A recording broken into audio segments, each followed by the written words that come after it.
Hydrogen seems to forever be the fuel of the future. But BMW thinks the renewable gas is finally, maybe, hopefully, almost ready for primetime. Perhaps it has something to do with Germany's recent €9 billion investment into hydrogen infrastructure. Or maybe it's because BMW has been co-developing fuel cell technology with Toyota. Either way, BMW is going to launch a small fleet of iX5 hydrogen SUVs around the world later this year, and I recently got to sample a prototype at the company's cold weather testing facility in the winter wonderland known as Arjeplog, Sweden. The biggest takeaway from my brief drive is that the iX5 hydrogen is almost unremarkably normal. That's not a bad thing. The iX5 feels as comfortable and composed as any other X5 variant, though that really shouldn't come as a surprise. Toyota knows how to make a fuel cell vehicle drive like a luxury car, and BMW has plenty of electric powertrain expertise. Aside from the occasional hum of the fuel cell doing its thing, the iX5 hydrogen is every bit as serene as I imagine a fully electric X5 would be. And don't worry, it's still down to have a good time. Two 700-bar, carbon fiber reinforced plastic tanks house the hydrogen onboard, which is converted into electric power inside the fuel cell under the hood.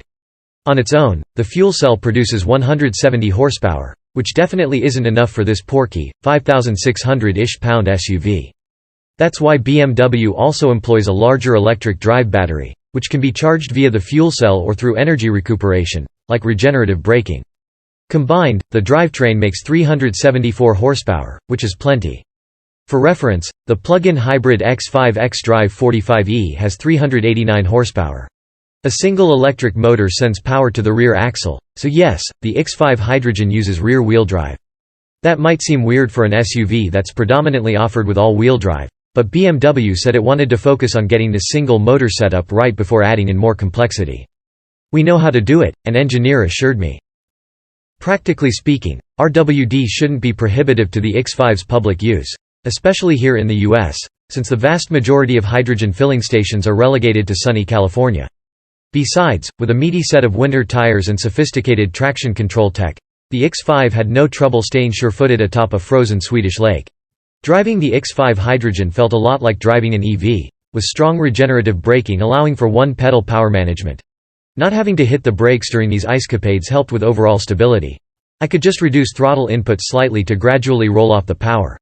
With the traction control fully enabled, it was actually really hard to get the iX5 out of sorts, even during quick right-to-left motions on an icy handling course. Partially disabling the system allowed for controlled bits of oversteer, which is obviously hella fun on a frozen lake, but never came at the expense of sloppy handling. I turned the traction control off at one point, laughed a bunch, spun out and then turned it back on. All in good fun, natch. I never drove the iX5 hydrogen on public roads, but I got to ride shotgun for a couple of hours en route to a moose safari. I saw 3. From inside, the iX5 was again totally unsurprising. Quiet and serene. Just like an X5 should be. Aside from the extra testing equipment installed by BMW's engineering team, the iX5 hydrogen's interior was no different than the existing SUV, save for slightly revised graphics in the digital instrument cluster and a couple of blue accents. The hydrogen fuel cell system in no way affects cabin space, by the way, with a generous cargo area accessible via the X5's usual split tailgate and a split folding rear bench to accommodate skis or snowboards or reindeer or other snowy Swedish things. The exterior design tweaks are similarly minor, with blue accents and closed-off exhaust housings the only dead giveaways that this isn't your usual X5. Oh, and while the SUV I drove rode on downsized wheels to accommodate the winter tires, the series production X5 will have larger, more stylized wheels, which you can see in the gallery below. There's not much to talk about in terms of options or pricing, since BMW will build fewer than 100 X5 hydrogen SUVs and you won't actually be able to buy one. Instead, the cars will be given out to potential buyers, influencers, BMW employees and media schlubs like me for testing and promotional purposes, with the intent of gathering data through as many real-world use miles as possible. The automaker plans to distribute the iX5 hydrogen production run between China, Europe, Japan, South Korea and the United States, and BMW says it has the capacity to build more of these fuel cell SUVs if needed. So what's the point, exactly? BMW wants to test the waters and gauge interest before going gung-ho on a full-scale fuel cell vehicle investment.